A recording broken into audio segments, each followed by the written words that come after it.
पुणे जिल्ह्यातील जुन्नर, आंबेगाव, शिरूर आणि खेड तालुक्यामधील बिबट्यांची नसबंदी करण्यात येणार असून तसा प्रस्ताव केंद्र सरकारला पाठवण्यात येणार आहे। त्याशिवाय बिबट्यांना बंदिस्त करण्यासाठी जिल्हा नियोजन समितीमधून साहित्य खरेदीसाठी 40 कोटींचा निधी देण्यास मान्यता मिळालेली आहे, अशी माहिती उपमुख्यमंत्री पालकमंत्री अजित पवार यांनी दिलेली आहे। तसंच गुजरात राज्यातील वनतारा प्रकल्पाअंतर्गत सुमारे 50 बिबटे पाठवण्यात येणार असल्याचंही त्यांनी सांगितलेलं आहे। केंद्रीय पर्यावरण आणि वनमंत्री भूपेंद्र यादव यांच्याशी चर्चा करून बिबट्यांच्या वाढत्या संख्या यांच्या निदर्शनास आणून दिल्याचं अजित पवार यांनी सांगितलं।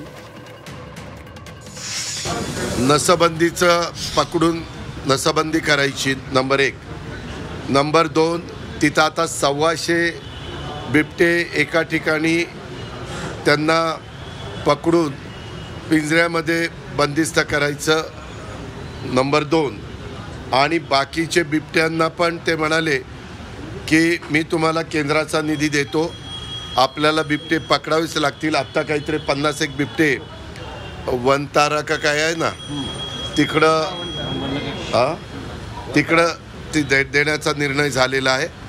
आणि हे बिबटे पकडल्याशिवाय ते 50च जाणार आहेत, पण बाकीचे पकडून 1001 बिबटे राहतील।